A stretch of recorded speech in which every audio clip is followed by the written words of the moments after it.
I also read and heard a talk at Stanford by a person named Angus Madison. And Angus Madison, as you know, spent his entire working life doing this tremendously painstaking job of putting together, GDP data for different countries going back 2,000 years.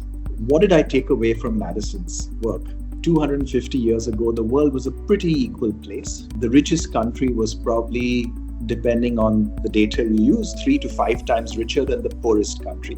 That inequality is not because inequality worsened. It's because some countries figured out how to grow and grew consistently over long periods of time. There was this wonderful table on the time it took to achieve twice the per capita GDP. It took Britain like 60 some years. Yes, because they're growing at 1.5%. Yeah, because they're growing at 1.5%, right? Per capita year on year on year. It takes the US like half that period, 30, 40 years. It takes Japan, starting in 1870, like 20 years. It takes South Korea and Taiwan, starting in 1960, 7 and 8 years.